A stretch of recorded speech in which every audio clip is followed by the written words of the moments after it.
working. Okay, so we'll get started. It's my great pleasure to introduce our first speaker, Doina Precup from McGill University and Google DeepMind. Let's welcome her now.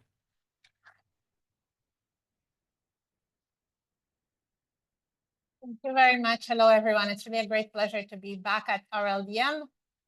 It's possibly my favorite conference of all. And just for a quick bit of history, I was actually, I think, at all of the RLDMs except for the one right after COVID.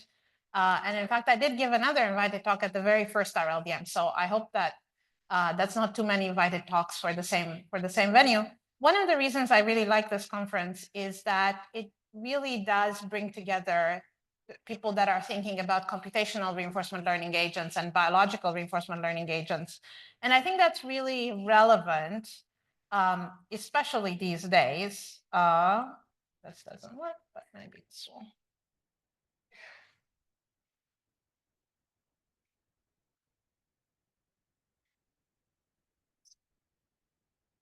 Okay.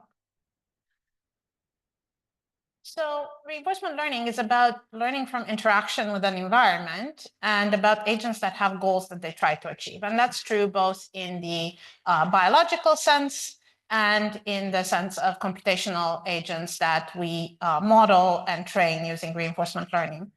And part of the appeal, as Rich Sutton said, is that in a sense, it's the whole AI problem in a microcosm, and that allows us to study it very well. Both from a theoretical point of view, from an empirical point of view, from the point of view of building large applications. So I'm very definitely from the computational side. Part of my goal is to build interesting RL agents that do complicated tasks that we want done. But part of my goal has also always been to understand better what are the important features or characteristics of intelligence. What do we actually need in order for an agent to be called intelligent? Now, one of the things that we call intelligent for humans is complicated thinking tasks, right? Stuff like games. Go is a complicated task, requires a lot of planning, a lot of thinking. And actually, we've built successfully computational RL agents that can solve a lot of these complex tasks. So you have there Go, you have StarCraft, which is a complex multiplayer game, partially observable, requires a lot of thinking about resources and whatnot. We built interesting RL agents that can do well at that game. On the bottom, there are some games that are on the phone. So these are Android games.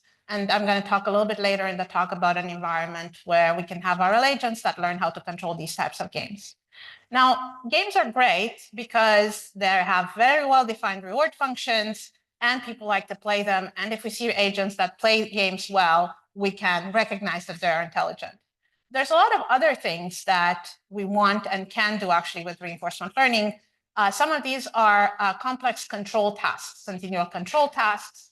And I've picked here two of my favorite examples. One of them up there is controlling balloons that go up into the stratosphere. This was work done by Mark Belmar and colleagues at Google Brain in Montreal, where they've trained reinforcement learning agents basically to control this balloon to go up and down. And part of the difficulty is the balloon needs to figure out where the good currents are if it wants to stay around a certain area. The only thing it can go actually is go up and down and try to catch the right winds.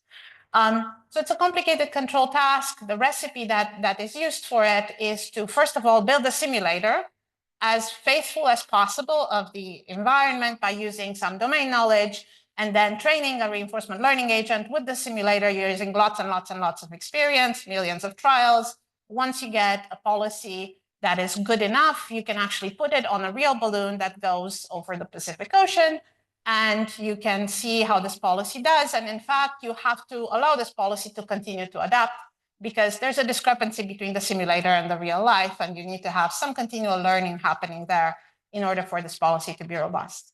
Very similar recipe was used by Jonas de Graaf and colleagues at DeepMind to train a reinforcement learning agent to learn how to control a fusion reactor. So this is a collaboration with ETH, where what we're trying to do is to obtain good policies that have to act very, very quickly in order to maintain a certain shape of the plasma, And the hope is that if we can maintain these shapes long enough, it's going to be sufficient in order to produce energy. And this would be a fully clean source of energy. So it really solves a lot of our problems.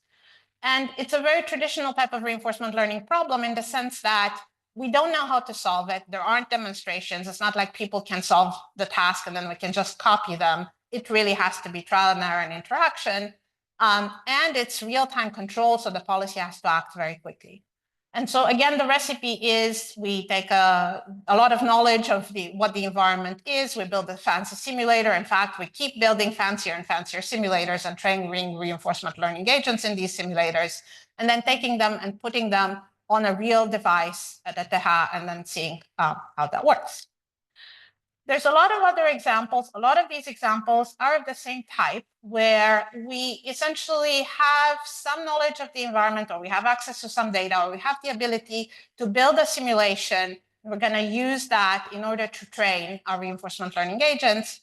And of course, very similar kind of ideas of leveraging something that we know about the problem have been used also in reinforcement learning from human feedback. So that's, perhaps what gets my undergrad students most excited about these days is we can use reinforcement learning to train large models, right? Large models are all the rage. And this sort of picture taken by this OpenAI paper back in 2020 sort of explains why RL has caused such a big stir, right? So these are curves that are showing performance of a specific language task as a function of the model size. The bottom curve is if we use just sort of next token prediction in order to train this model. So that's what the pre-training phase would do. And you can see that as the model gets bigger, performance gets better. Okay, but performance is subpar compared to human level performance. Human level performance is the dashed line there. Now, another thing that we can do is we can do imitation learning. That means taking some data that's been generated by people and then copying it. That's the green line, and that is better than just doing pre-training with next token prediction. But if you actually have a reward function and you try to train a reinforcement learning agent specifically to solve the task you want, in this case, summarization, you get performance that is much better, scales better with the size of the model, and exceeds human performance in this case. Now, in this specific scenario, again, we have a very nice, interesting success of reinforcement learning, but we're relying on a lot of human-produced data, right? We basically have a lot of people that are annotating the data that's being generated with their preferences. We also consume a lot of energy because these models are just very, very big. Here the model goes to about 12B. Of course, current models go to hundreds of billions of parameters. Takes a lot of energy and cost to train them. And even though in this curve, everything looks very happy, actually these models are also subject to various forms of reward hacking, right? So that's a case where we also have a discrepancy between the reward function that we can fit from the human data and the actual reward function that we would like the model to achieve. And because RL agents are actually pretty good at optimizing reward, they will optimize the reward function we give them rather than the true reward function that we have in mind. And that's sort of a limitation of the fact that we have a limited amount of data and we use it to train the reward, and then essentially an RL agent will overfit to that reward. So if we sort of take a step back and think a little bit of where we are in the computational RL side of things, we can do lots of interesting things because we have had a lot of engineering practice. We know how to build agents that are at large scale, that can ingest data, that can work with simulators. I sometimes think of these all as crutches. They're ways that we use to help our agents be good, be very impressive at whatever task we have in mind. But it's undeniable that our agents are quite inefficient, right? Specifically, if we think about humans, we have a much, much more limited experience than the experience we allow these RL agents, right? So, if you're lucky, you live 100 years, you have 365 days roughly in each year, you can do the calculation of, how many actions are you actually going to have during that entire period of time if you count all the muscles activations and everything. You could even add maybe neuron firings and so on as also actions. It's still going to be a very small fraction of the experience that we allow our largest language models. And yet we somehow managed to learn lots of different things from this experience, even though the world that we live in is quite complicated, getting more complicated by the day, unfortunately. And it's partially observable and it's complex and it has lots of different agents in it that interact with each other and sort of foster this complexity. Also, we are actually pretty energy efficient, right? And maybe we consume 3,000 calories a day, food and so on, maybe a bit more because we also need to heat our houses and whatnot, but still the energy consumption of a human is way, way, way smaller than what we allow our RL agents. So there's a gap. And this gap is not something that we've been very concerned with in the big picture of trying to build agents that are very impressive, but it is a gap that is nonetheless unsettling for two reasons. One is, our energy consumption does matter at the end of the day for the planet. And secondarily, one could argue that in order to really understand the nature of intelligence, we should be thinking about how to make our agents more efficient in terms of their energy consumption, more efficient in terms of the data that they use, and perhaps more like biological agents. So what I want to sort of argue in this talk and then show you some snippets of what I think are interesting ideas is, can we take a more naturalistic perspective? Okay, so build on some of the things that we know from natural intelligence in order to build better computational reinforcement learning agents. And in particular, there are some desirable algorithmic properties that I would like to have for reinforcement learning agents. And so I'm listing them here. One of them is the stability plasticity sort of balance, if you will. I don't want to call it a trade-off because I think of it as a balance. In other words, agents need to get some useful knowledge that they should retain over time, but they also need to remain capable of learning. And that's because if the world they live in is very complicated, they need to keep adapting to the changes. A second piece is what I'm going to call graceful degradation. In other words, if an agent sees in the future situations that are very similar to its past, it should do very well if it's done well in the past. The more different the situation becomes in the future, the more we may allow the agent to actually not be very good and has to continue to learn, to explore, and so on. Now, sometimes in computational reinforcement learning, people talk about this idea as out of distribution generalization, like can the agent sort of generalize when it sees completely different situations. I am less concerned almost with that very extreme case where the agent's been trained on distribution A and now sees something completely different in its future. That's kind of hopeless. But if from A you go to A prime that's just slightly different, you would want your agent to still do well. And sometimes our agents are not even capable of doing that.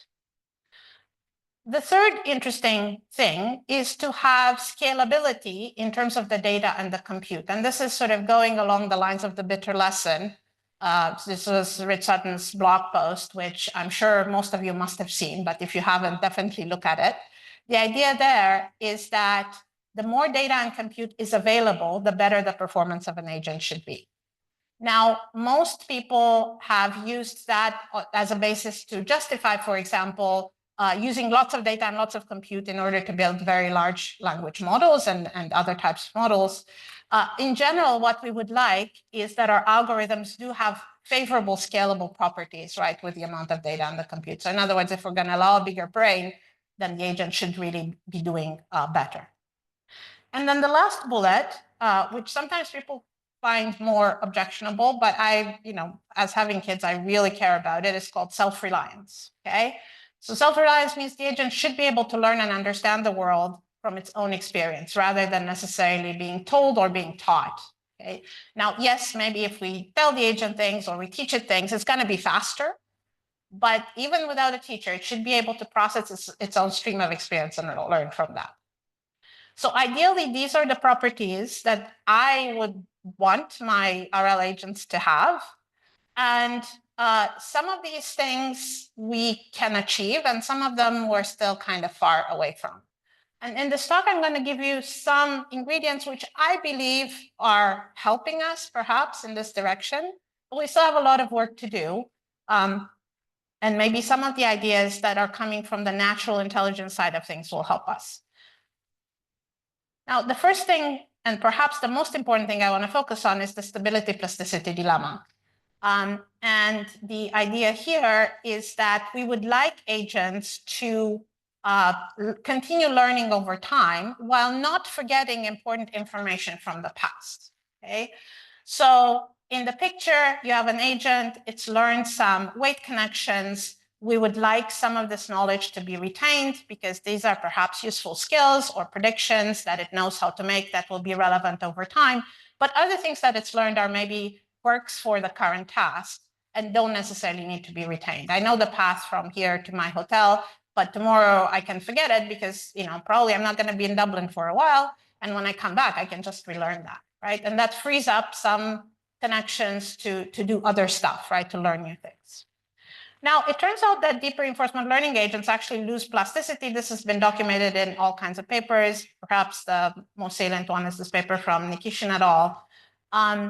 Even deep supervised learning agents, when they're put in situations where their task changes over time, also lose plasticity. They lose the ability to learn over time. This is also highlighted by Dohar et al. And there are several solutions that have emerged for this problem from Claire Lyle and colleagues, from Rich Sutton's group at University of Alberta, continual backprop algorithm, which is quite interesting. Most of these solutions essentially rely on some amount of resetting weights. Okay, so allowing some of the weights inside the agent's brain to go to zero or to become very small, and that, if you're in a neural network setting, is going to allow these weights to then get retrained to do something else. So resetting generally is going to retain plasticity. It's going to lose some stability. You need to decide which of these weights you want to throw out or not. And in general, there's some heuristic approaches about which weights should be retained, right? Maybe the ones that are very useful should be retained and so on. We don't really know. The answer to so far has been we don't really exactly know which weights should be retained. And so we might do this process kind of in a diffuse way and somewhat randomized. Now, one thing that we've been actually trying to do with my student Nishant Anand is to sort of look for some clues from biology, specifically from complementary learning systems, and try to see sort of how we can structure this type of thing inside a computational reinforcement learning agent. So in complementary learning systems, the idea is that you have a part which is kind of slow to learn, slow to adapt, expensive, right, which is in the prefrontal cortex. And then you have some part which is very fast to adapt, typically thought of in the hippocampus, where we're going to store experience. And then sort of periodically, we're going to take knowledge from the sort of fast part to the slow part, okay? And that will be retained over time. And so we tried to figure out how to do the simplest RL implementation of this idea. And one of the ways to think about it is we can focus just on the value function and just think about the value function having two components, a permanent component and a transient component. So the permanent component is going to be something that tries to provide good estimates in as many circumstances as possible. The transient just gets added on top of that. It's a correction, okay? And in general, we're going to think of that as being something that's very quick to compute and quick to adapt, right? So if you thought in terms of these two being neural nets, the transient would have a much higher learning rate and would also decay quickly, so that if you're in a new situation, you can learn from that. Both of these can be updated in parallel. We use TD style updates for everything. In this specific paper, we were looking at both of these functions as using the same features, although now we're exploring the idea of these two having a different nature and having, in fact, different features, and thinking about what those features might be. So instead of doing sort of weight by weight resetting, right, we're going to have these two components that are learning at different speeds. So what can you get out of this? These are some prediction results. This is a mini grid task where we have some objects. These objects change reward value over time, or we have some goals, and the agent has to go to different goals over time, so the reward, again, is non-stationary. And here we are just looking at sort of what is happening with our agent in these environments as the environment changes. And we have a fixed policy, so it's not a control task, it's just a value prediction task. And we are comparing against using things like fixed TD learning and looking at both the value of the behavior of the goal that is currently the goal, as well as the value of previous goals. And so these sort of lines that are higher up here are the values of the alternative goals and how much we retain for that. And so what you see, the approach that we're taking is these blue lines, okay? And comparative to other approaches, we are both able to learn faster as well as retain more information. So the error over time for the tasks that you are not currently seeing doesn't shoot up. We have similar results in control environments using things like this jelly bean world. This is an environment where you have a grid world, but essentially there's a scattering of objects that are whose reward is non-stationary over time. It's big enough that you need to do function approximation. And here we're doing essentially a version of Q-learning. And we observe very similar behavior where using this kind of approach, compared to, so using these sort of transient and permanent value function gives you this sort of blue curve here compared to Q-learning, normal Q-learning, and compared to just using a uniformly random policy that's just like the control. And then we're also looking at how well positive and negative items are tracked over time. The green items are actually always neutral, okay? But the rewards of the other objects flip over time. And so we're looking at how good we're tracking that. And we can also see that this approach is actually able to sort of retain that knowledge quite well. So this is one kind of knowledge that we would like to retain, knowledge about the value function. We can sort of structure our memory in this way. And in fact, we've been developing a collaboration with Paul Masset's lab at McGill, which is looking at using this kind of setup, but for modeling the activity of the dopamine neuron and the activity specifically when you have both positive and negative rewards. Now, there's other things that you may want to retain. One of these is procedural knowledge, how to do things. The way that we think about this is through the framework of options, which is a generalization of actions. So we may want to remember how we do some piece of a task. We can think of that as a piece of a policy that starts and stops.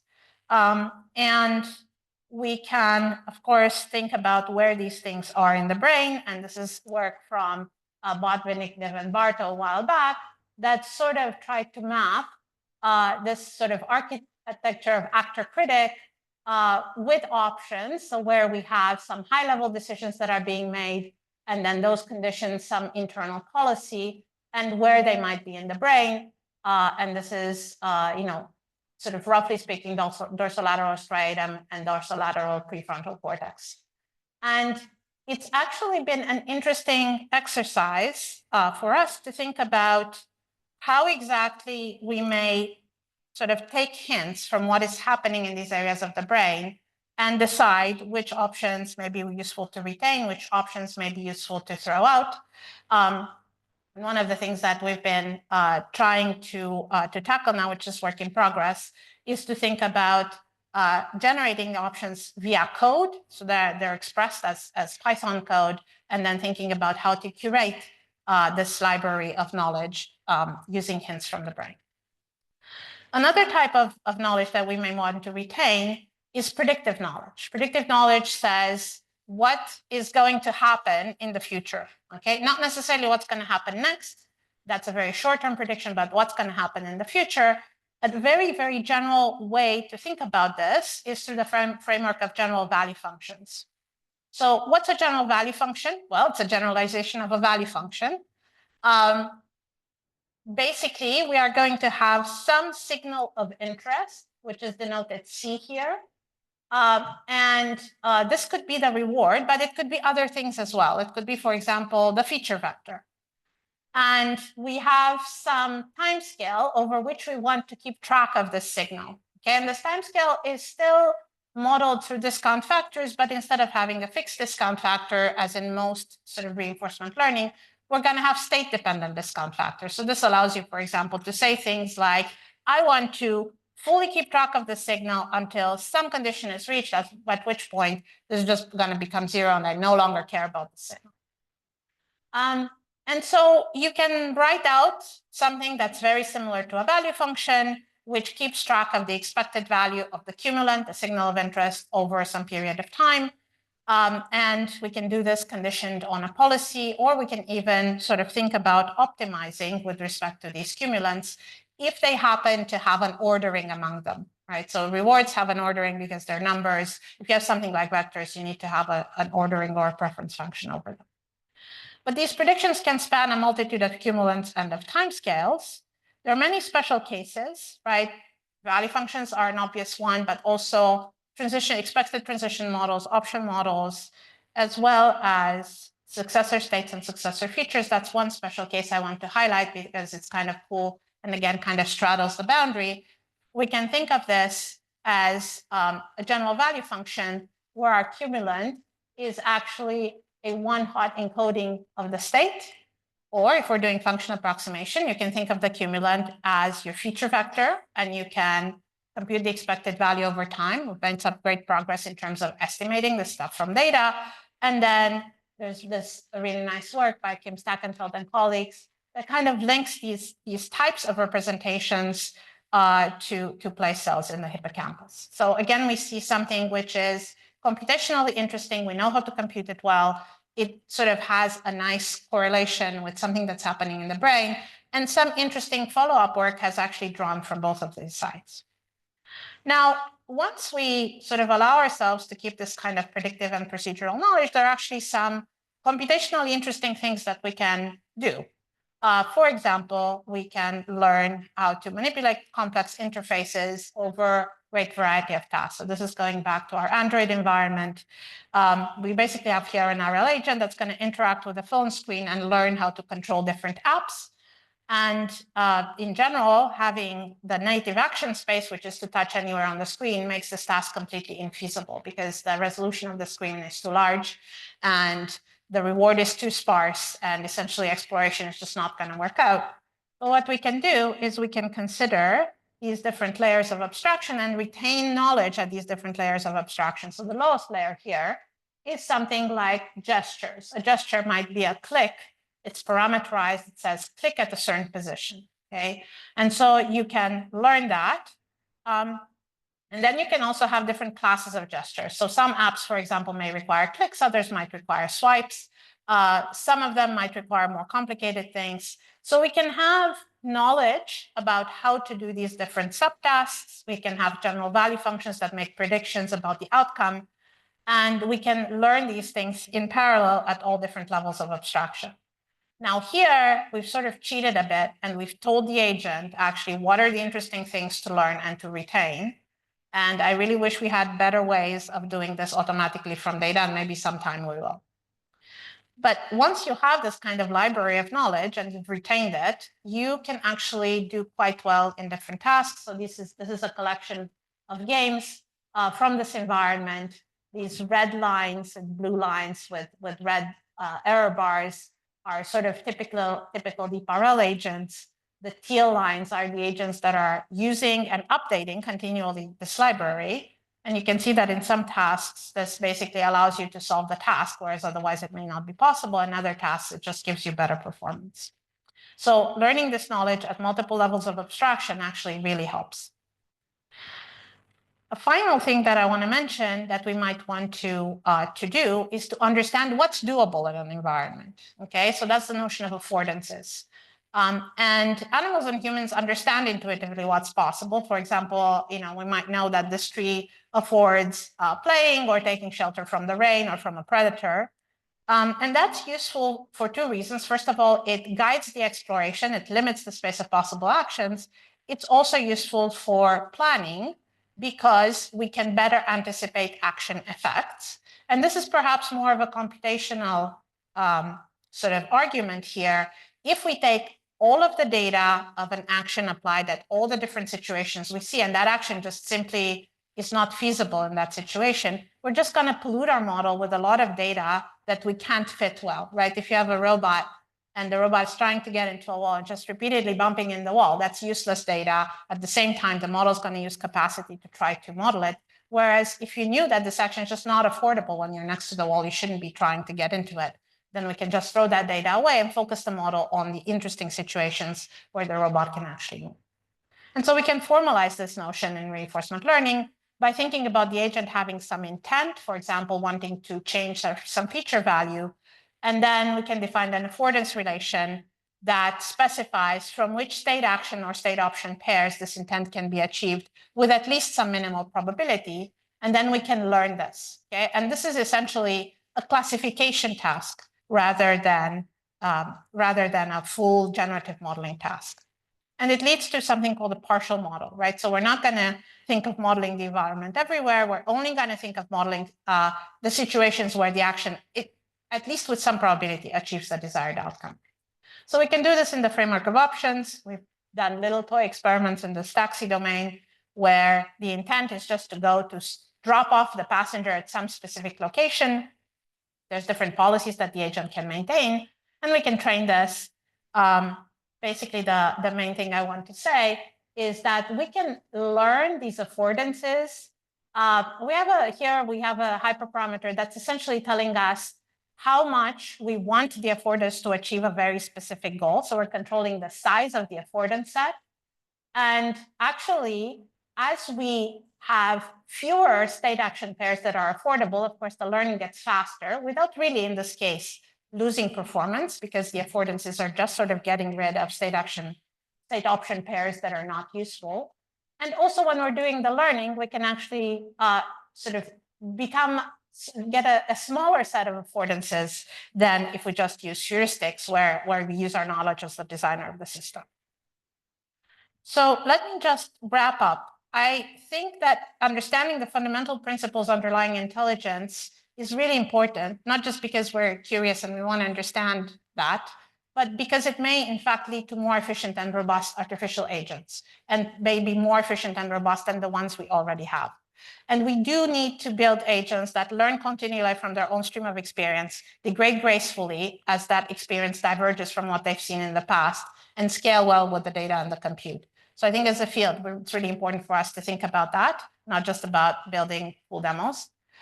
And some of the experience, maybe some of the ingredients for this actually already exist. So I've talked about some vignettes, right, which is mainly from work from our lab at the university on complementary learning systems, general value functions, options, and affordances. It's still an open question as to how far we can push this and how much we can make it really bottom up from the agent's own stream of experience. That's still work in progress. But in general, a lot of this work has been inspired and has benefited from thinking about the intersection of computational and natural intelligence. And so, I hope that everybody in this community keeps talking to each other. Thank you very much. Happy to take questions.